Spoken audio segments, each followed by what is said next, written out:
Hello everyone, welcome back to this channel. आज की इस वीडियो में हम देखने जा रहे हैं जीके का टेस्ट पेपर क्लास 2 के बच्चों के लिए। अभी बच्चों के टर्म एग्जाम स्टार्ट हो गए हैं, तो अगर आप बच्चों को जीके से रिलेटेड टर्म पेपर की प्रैक्टिस कराना चाहते हैं तो वीडियो को पूरा एंड तक देखें।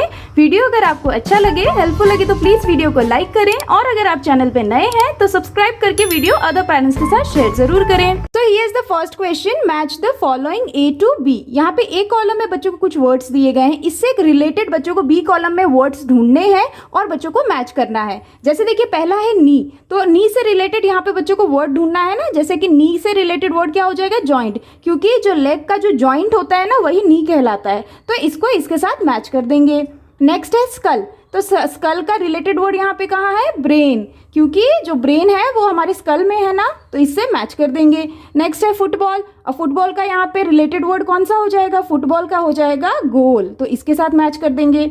नेक्स्ट है बैक, यानी कि पीठ, सो बैक का रिलेटेड वर्ड क्या हो जाएगा, यहाँ पे बैक का रिलेटेड वर्ड हो जाएगा स्पाइन, यानी कि इसके साथ ए के साथ मैच कर देंगे। नेक्स्ट है चेस, चेस का रिलेटेड वर्ड यहाँ पे ढूंढेंगे तो ये है चेकमेट, तो इसको इसके साथ मैच कर देंगे। सेम वे है क्रिकेट, क्रिकेट का रिलेटेड वर्ड हो जाएगा सिक्सर, तो इसके साथ मैच करेंगे। नेक्स्ट है एब्डोमेन, एब्डोमेन को हम स्टमक भी कहते हैं ना, तो इसको इसके साथ मैच कर देंगे। सेम वे नेक्स्ट है आई, आईज का रिलेटेड वर्ड हो जाएगा रेटिना, तो इसको इसके साथ मैच कर देंगे। तो इस तरह से बच्चों को कई सारी चीजें जो एक दूसरे से रिलेटेड है बच्चों को सिखाई जाती हैं जीके में, तो आप इससे रिलेटेड इस तरह की वर्कशीट देखिए बच्चों की प्रैक्टिस करा सकते हैं। सेम वे उसी तरह से नेक्स्ट क्वेश्चन है फिल इन द ब्लैंक्स। यहाँ पे बच्चों को कुछ स्टेटमेंट्स दिए गए हैं जो कि फिलिंग द ब्लैंक वे में है, बच्चों को इसे कंप्लीट करना है। जैसे देखिए पहला है a caterpillar grows into a dash, so caterpillar grow होके क्या बनता है, caterpillar grows into a butterfly, तो यहाँ लिख देंगे हम बटरफ्लाई इस तरह से। नेक्स्ट है a kid grows into a dash, जो बच्चा होता है वो ग्रो होके क्या बनता है, a kid grows into a adult, ADULT adult. Same है नेक्स्ट है a dash grows into a bear, bear किससे ग्रो होता है, मतलब उसका बच्चा क्या कहलाता है, बेयर का बच्चा कहलाता है, बेबी कहलाता है कब, सो अ कब ग्रोज इनटू अ बेयर। उसी तरह से नेक्स्ट है a dash grows into a cat, cat का यंग वन, यानी कि कैट जब बच्चा होता है तो उसे क्या कहते हैं हम, so a kitten grows into a cat. Same way next है a peachick grows into a dash, peachick grow होके क्या बनता है, so peachick grows into a peacock, तो यहाँ लिख देंगे पीकॉक। तो इस तरह से बच्चों को जो स्टेजेस ऑफ ग्रोथ होते हैं एनिमल्स के वो बच्चों को पढ़ाए जाते हैं जीके में, तो आप इस तरह की वर्कशीट देते हो बच्चों की इससे रिलेटेड प्रैक्टिस करा सकते हैं। Now here is the next question, tick the correct option. यहाँ पे बच्चों को कुछ क्वेश्चंस दिए गए हैं जीके से रिलेटेड, जिसके बच्चों को 4 ऑप्शंस दिए गए हैं, उनमें से जो भी ऑप्शन करेक्ट है ना बच्चों को उसे करेक्ट करना है एज पर द क्वेश्चन। जैसे देखिए पहला है which means of transport has number of bogies pulled by an engine, तो यहाँ पे पूछा गया है कि कौन सा ऐसा ट्रांसपोर्ट है जिसके पास नंबर ऑफ बोगीज हैं और जिसको एक इंजन पुल करता है। तो इसके लिए ऑप्शन है ए बस, बी एरोप्लेन, सी कार, डी ट्रेन। तो इसका आंसर क्या हो जाएगा, ट्रेन, क्योंकि ट्रेन में कई सारी बोगीज होती है ना जिसको इंजन पुल करता है, so D is the correct one, इसे टिक कर देंगे। सेम वे नेक्स्ट है Guru Parv is celebrated by Muslims, Sikhs, Hindus, Christian, so Guru Parv किसके द्वारा सेलिब्रेट किया जाता है, Guru Parv is celebrated by Sikhs, so B is the correct answer, तो इसे टिक कर देंगे। सेम वे उसी तरह से नेक्स्ट क्वेश्चन है which is the festival of brother and sister, कौन सा फेस्टिवल ब्रदर और सिस्टर का कहलाता है। Option A Rakshabandhan, option B Dussehra, option C Holi, option D Eid. तो सही आंसर क्या होगा, रक्षाबंधन जो है वो फेस्टिवल कहलाता है ब्रदर और सिस्टर का, सो ए इज द करेक्ट वन, इसे टिक कर देना है।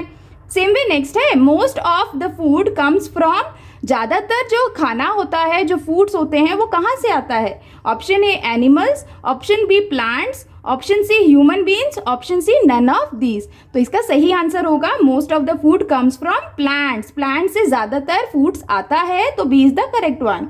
उसी तरह से नेक्स्ट है national tree of India, national tree of India कौन सा है। Option A coconut, option B apple, option C mango, option D banyan. तो इसका आंसर क्या होगा, national tree of India is banyan, यानी कि option D is the correct one.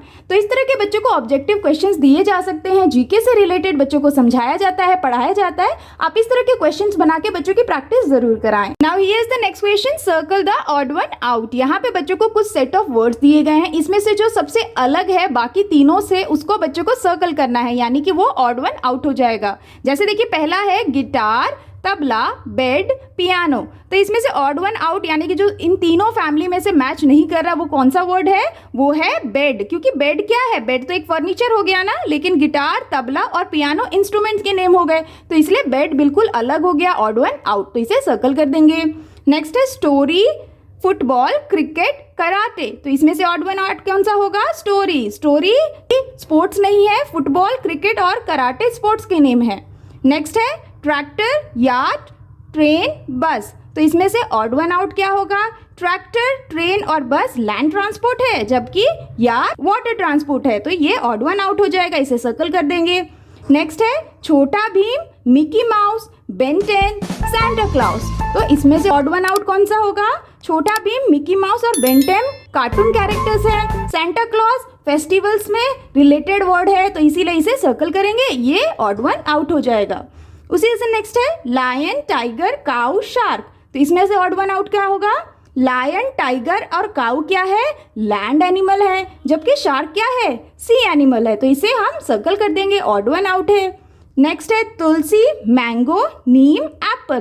तो इसमें से ऑड वन आउट क्या होगा, तुलसी, मैंगो, नीम, एप्पल में तुलसी ऑड वन आउट है, क्योंकि ये एक श्रब है, जबकि मैंगो, नीम और एप्पल ट्रीज के नेम है। तो इस तरह से बच्चों को ऑड वन आउट से रिलेटेड क्वेश्चंस दिए जा सकते हैं, आप इस तरह की वर्कशीट से भी बच्चों की प्रैक्टिस जरूर कराएं। Now here is the next question, identify the picture and right it's name. यहाँ पे बच्चों को कुछ पिक्चर्स ड्रॉ करके दिए गए हैं, इनको बच्चों को समझना है किसका पिक्चर है और इसका नाम बच्चों को दिए गए जगह पे लिखना है। जैसे देखिए ये जो पिक्चर है ये किसका पिक्चर है, ये एक साइन है जो कि है डॉलर का, तो ये पिक्चर किसका है, डॉलर का है ना, तो हमें यहाँ पे लिख देना है डॉलर, इस तरह से। नेक्स्ट है ये क्या है, ये एक लैपटॉप का पिक्चर है, तो लैपटॉप की स्पेलिंग हमें यहाँ लिखना है LAPTOP, लैपटॉप।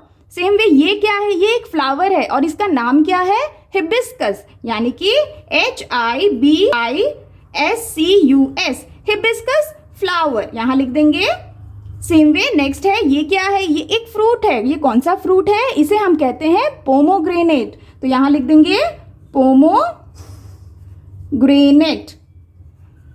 तो इस तरह से बच्चों को कुछ पिक्चर्स देते हुए बच्चों को उन्हें आइडेंटिफाई करने के लिए दिया जा सकता है, और उसका नाम लिखने के लिए आप इस तरह से बच्चों को पिक्चर्स ड्रॉ करके या पेस्ट करके बच्चों की प्रैक्टिस जरूर कराएं। Now here is the next question, right the name of the following. यहाँ पे बच्चों को कुछ सेंटेंसेस दिए गए हैं, इन सेंटेंस को पढ़ना है बच्चों को और ये आइडेंटिफाई करना है ये किसका नाम है, और उसका वर्ड बच्चों को दिए गए जगह में फिल करते हुए वर्कशीट को कंप्लीट करना है। जैसे देखिए पहला है, it is the most intelligent water animal. तो वाटर एनिमल का सबसे मोस्ट इंटेलिजेंट एनिमल कौन सा कहलाता है, तो वो है डॉल्फिन, यानी कि डी यहाँ पे लिखा है ना, तो यहाँ पे पूरा स्पेलिंग कंप्लीट करना है, DOLPHIN, डॉल्फिन, इस तरह से। नेक्स्ट है, it is the home of dog. तो होम ऑफ डॉग कौन सा होता है, कैनल, KENNAL, कैनल, इस तरह से। नेक्स्ट है, this insect gives us Honey. तो कौन सा इंसेक्ट हमें हनी देता है, उसे हम कहते हैं हनी बी, तो यहाँ लिखेंगे HONEYBEE, हनी बी। उसी तरह से नेक्स्ट है, it is the most beautiful part of plant. तो उसका आंसर क्या होगा, most beautiful part of plant क्या होता है, फ्लावर, यानी कि FLOWER, फ्लावर। उसी तरह से नेक्स्ट है, this is the master organ of our body. हमारे बॉडी का मास्टर ऑर्गन कौन सा कहलाता है, वो है ब्रेन, क्योंकि ब्रेन ही सारी चीजों को कंट्रोल करता है ना, सो BRAIN, ब्रेन। तो इस तरह से बच्चों को कुछ सेंटेंसेस दिए जा सकते हैं जिसे बच्चों को आइडेंटिफाई करना है उनका नाम। तो इस तरह की वर्कशीट देते हुए बच्चों को आप इस तरह की क्वेश्चंस की प्रैक्टिस करा सकते हैं। Now here is the next question, answer the following questions. यहाँ पे बच्चों को कुछ क्वेश्चंस दिए गए हैं जिसके बच्चों को आंसर करने हैं वन वर्ड में। जैसे देखिए पहला है, who was the inventor of telephone. Telephone को किसने इन्वेंट किया था उसका नाम लिखना है, तो उसका नाम क्या है, अलेक्जेंडर ग्राहम बेल। तो यहाँ लिख देंगे हम Alexander Graham Bell. Alexander Graham Bell inventor थे टेलीफोन के, तो इस तरह से बच्चों को लिखना है। सेम वे नेक्स्ट है, which is the largest organ of our body. हमारे बॉडी का सबसे बड़ा यानी कि लार्जेस्ट ऑर्गन कौन सा कहलाता है, वो है स्किन। तो यहाँ लिख देंगे स्किन। सेम वे नेक्स्ट है, which part of potato and ginger plant do we eat. हम पोटैटो और जिंजर कौन से पार्ट ऑफ प्लांट का खाते हैं, तो वो है स्टेम। तो यहाँ लिख देंगे स्टेम। नेक्स्ट है, what is the young one of duck called. जो यंग वन ऑफ डक होता है उसको हम क्या कहते हैं, उसे हम कहते हैं डकलिंग। तो यहाँ हम लिख देंगे डकलिंग। सेम वे नेक्स्ट है, which is the biggest planet. हमारे सोलर सिस्टम का बिगेस्ट प्लैनेट कौन सा होता है, वो है जुपिटर। तो हम यहाँ लिख देंगे जुपिटर। तो इस तरह के बच्चों को जो जीके का क्वेश्चंस होते हैं, बच्चों को क्लासेस में प्रैक्टिस कराए जाते हैं, उसी से रिलेटेड इस तरह के क्वेश्चंस दिए जाते हैं। आप भी बच्चों को जो भी पढ़ाया गया है उससे रिलेटेड इस तरह की प्रैक्टिस करा सकते हैं। तो that's all for today's videos friends. I hope कि आपके बच्चों के लिए ये जीके से टर्म रिलेटेड टेस्ट पेपर काफी हेल्पफुल रहा होगा। अगर आपको बच्चों के लिए ये वर्कशीट्स हेल्पफुल लगी हो तो प्लीज वीडियो को लाइक करें, और अगर आप चैनल पे नए हैं तो सब्सक्राइब करना ना भूलें। मैं आऊंगी नेक्स्ट वर्कशीट के साथ, तब तक के लिए take care and bye bye.